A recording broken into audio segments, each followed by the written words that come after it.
Activez la fonction de traduction pour une meilleure compréhension de l'histoire. Bonjour, je m'appelle Marie. Je suis étudiante en littérature française. Voici mon histoire. Je veux vous parler de ma vie à Paris. Je vais vous raconter l'histoire de ma professeure exceptionnelle. Vous pouvez lire mon récit et apprendre le français avec moi. C'était une belle journée d'été. Je voyageais en train avec deux femmes. Elles étaient assises en face de moi et parlaient français. Je ne comprenais pas grand-chose. J'étudiais le français, mais j'étais encore débutante. Je ne connaissais pas beaucoup de mots. Malgré cela, j'ai décidé de leur parler. J'ai prononcé quelques mots en français de base. Les femmes ont compris ce que je voulais dire. Et cela m'a rendue heureuse. Je leur ai alors exprimé mon désir d'apprendre le français. Les femmes m'ont révélé qu'elles étaient originaires de France et qu'elles rentraient chez elles après une conférence.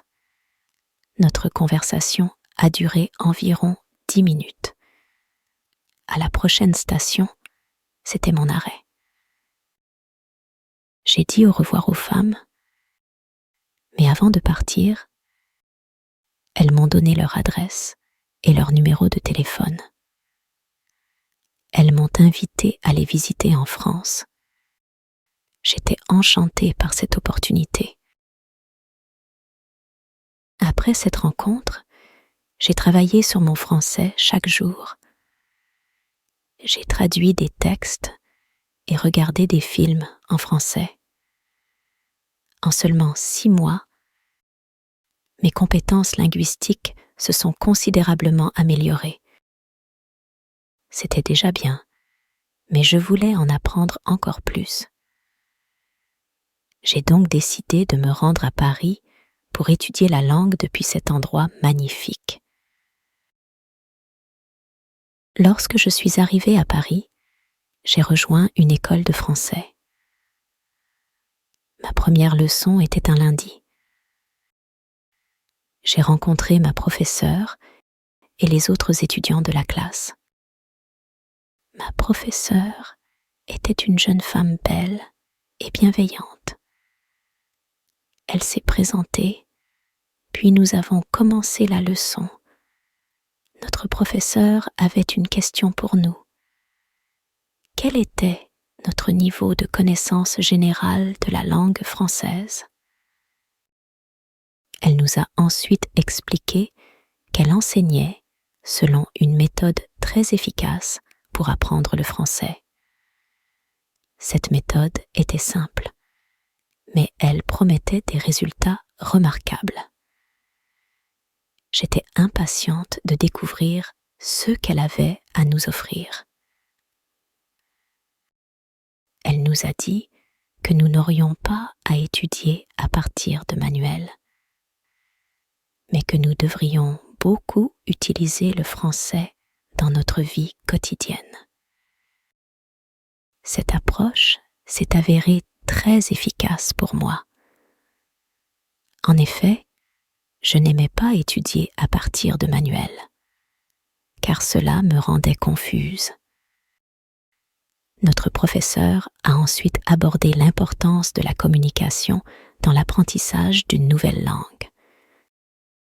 Selon elle, la langue est à la fois un objectif et un moyen de communication. Nous avons besoin des langues pour exprimer nos idées et nos pensées. Ainsi, lorsque l'on apprend une nouvelle langue, la meilleure méthode consiste à l'utiliser activement pour exprimer nos sentiments et communiquer avec les autres. C'est précisément ce que nous ferons dans notre cours. Parler et utiliser abondamment le français. elle a souligné la différence entre les étudiants qui se contentent de mémoriser de nouveaux mots et d'étudier les règles de grammaire sans pour autant les utiliser pour s'exprimer. Selon elle, il est essentiel de pratiquer quotidiennement les nouveaux mots et les règles grammaticales. Dans ce cours, notre professeur a souhaité nous montrer une méthode simple et efficace pour apprendre le vocabulaire et la grammaire. J'adhère totalement à sa philosophie. Au fil des leçons, nous avons également parlé de nos passions et de nos activités préférées pendant notre temps libre. Ces discussions se sont déroulées en binôme ou avec notre professeur. J'ai vraiment apprécié ces cours. Je suis ravie de constater que ce système d'apprentissage s'est avéré très efficace pour moi. Je suis retournée à l'école le mardi et l'une des étudiantes a posé une question intéressante qui a attiré mon attention.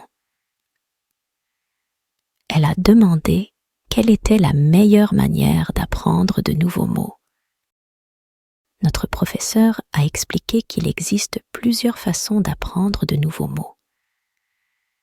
Mais elle allait nous révéler celle qui est statistiquement la plus efficace, la lecture.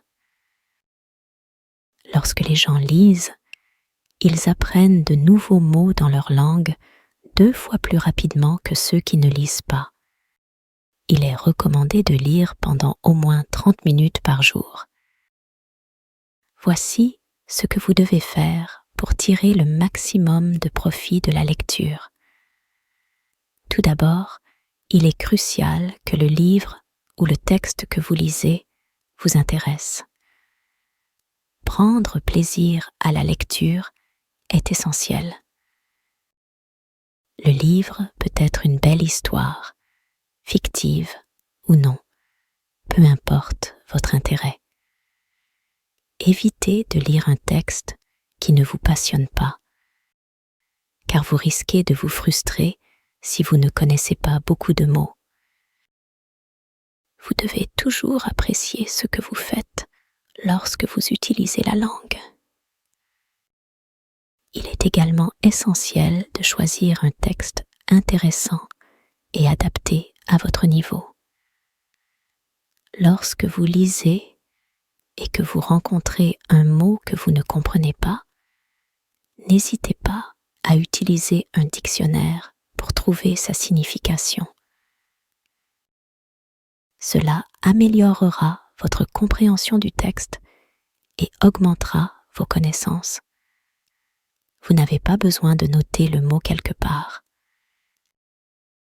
Il se verrouillera automatiquement dans votre cerveau. Et vous vous souviendrez toujours de sa signification chaque fois que vous rencontrerez ce mot à l'avenir. Chaque fois que vous rencontrez un nouveau mot, faites la même chose. La lecture offre également un autre grand avantage. Elle vous permet d'apprendre de nouveaux mots tout en comprenant comment chaque mot est lié aux autres dans une phrase. Vous pouvez ainsi voir comment relier correctement les mots. Cette méthode d'apprentissage des nouveaux mots est très efficace. Essayez-la et vous verrez à quelle vitesse vous pouvez apprendre de nouveaux mots. Ensuite, nous avons poursuivi la leçon en discutant de la situation à Paris et des meilleurs emplois pour les étudiants. C'était intéressant pour moi, car je cherchais un emploi pour occuper mon temps libre après les cours. J'ai demandé aux autres étudiants s'ils savaient où je pourrais trouver un emploi. Ils m'ont conseillé de me rendre dans un centre d'emploi, car ils proposent de nombreux emplois spécialement destinés aux étudiants. Cette nouvelle était encourageante, car cela signifiait que je pouvais trouver un emploi adapté à ma situation. Lorsque la journée d'école s'est achevée, je me suis rendue au centre d'emploi. Je ne savais pas quel type d'emploi je pourrais exercer. Alors, j'ai interrogé la dame du centre d'emploi sur le meilleur choix pour un étudiant. Elle m'a informé qu'ils avaient quelques bons emplois à proposer aux étudiants, tels que femme de ménage ou serveuse dans un café. J'ai exprimé mes réserves, car je n'avais aucune expérience dans ces domaines. Cependant, elle m'a rassurée en affirmant que mon niveau de français était suffisamment bon pour travailler dans un café. La formation ne serait pas difficile et j'aurais davantage d'occasions de pratiquer le français qu'en étant femme de ménage. Elle m'a fixé un début d'emploi pour le jeudi. C'était parfait pour moi et j'étais ravie de savoir où chercher un emploi. Lorsque vous souhaitez apprendre de nouveaux mots efficacement, lisez pendant 30 minutes chaque jour. Le mercredi, je suis retournée à l'école. Il y a un étudiant dans la classe qui est plus discret que les autres. Il vient de Corée du Sud. Lorsque notre professeur nous a demandé s'il y avait des questions, cet étudiant a exprimé son problème de prononciation. Il savait que sa prononciation n'était pas très bonne, mais il ne savait pas comment l'améliorer. Étant peu bavard, il n'avait personne avec qui pratiquer sa prononciation. Cependant, il lisait beaucoup et regardait des films en français. Bien qu'il comprenne très bien la langue, il souhaitait également améliorer son expression orale. Il a donc demandé s'il existait des moyens pour améliorer sa prononciation. Lorsque notre professeure a entendu cela, elle a décidé de nous parler de la prononciation et de la manière de la pratiquer. Elle nous a également enseigné des techniques qui peuvent aider chacun d'entre nous à améliorer notre prononciation. Tout d'abord, il faut comprendre pourquoi les étudiants rencontrent des problèmes de prononciation. Lorsque nous parlons, nous devons bouger notre bouche et utiliser les muscles de notre langue. C'est quelque chose que nous faisons tous naturellement. Le problème survient lorsque vous parlez français en utilisant parfois les mêmes muscles que dans votre langue maternelle, ce qui rend votre prononciation différente de celle des locuteurs natifs. Beaucoup d'étudiants rencontrent cette difficulté. Presque tout le monde qui apprend le français a une prononciation légèrement différente de celle qu'elle devrait être. Cependant, ce n'est pas un gros problème, car les gens comprennent généralement ce que vous voulez dire, même si votre prononciation n'est pas parfaite. Néanmoins, vous pouvez considérablement améliorer votre prononciation grâce à une technique efficace appelée le shadowing. La technique est très simple. Vous copiez simplement le son que vous entendez. Lorsque les enfants apprennent leur première langue, ils la copient après leurs parents encore et encore. Et un jour, leur prononciation devient parfaite. Si vous pouvez apprendre la prononciation française de la même manière, vous pouvez obtenir le même résultat. Vous prenez des vidéos ou des enregistrements audio qui ne sont pas très rapides et que vous comprenez bien. vous écoutez et vous répétez ce que vous entendez. C'est tout. Ensuite, notre professeur est allé sur YouTube et a recherché la technique du shadowing. Elle a trouvé de bonnes vidéos où la technique était très bien expliquée. Nous avons regardé la vidéo, puis nous avons tous essayé de faire du shadowing pendant environ 3 minutes. Notre professeur nous a également expliqué que le shadowing est utile lorsque vous vous préparez à faire une présentation en français et que vous souhaitez avoir une bonne prononciation avant la présentation. Vous pouvez vous isoler dans un endroit calme et faire du shadowing pendant environ 10 minutes. Vous verrez à quel point cette technique peut vous aider à améliorer votre prononciation pendant la présentation. J'ai trouvé cela très intéressant, car je n'avais jamais entendu parler de cette méthode auparavant. Lorsque vous souhaitez avoir une bonne prononciation, répétez après les locuteurs natifs. Le jeudi, je suis retournée à l'école où j'ai remarqué la présence d'un nouvel étudiant dans notre classe. Son nom était Elisabeth et elle venait d'Italie. Au début de la leçon, notre professeur a posé quelques questions à Elisabeth. Notre professeur la connaissait car elle avait visité sa classe il y a 1 an. Cette classe, destinée aux débutants, ne durait que 2 semaines pendant les vacances d'été. Elisabeth parlait magnifiquement. Sa prononciation était excellente et elle s'exprimait avec fluidité. Notre professeur était ravi et a complimenté l'école italienne d'Elisabeth. Cependant, Elisabeth a révélé: « Je ne vais pas à l'école. J'apprends le français à la maison en utilisant des techniques que j'ai apprises grâce à vous. Je lis beaucoup, je pratique le shadowing et je parle à voix haute.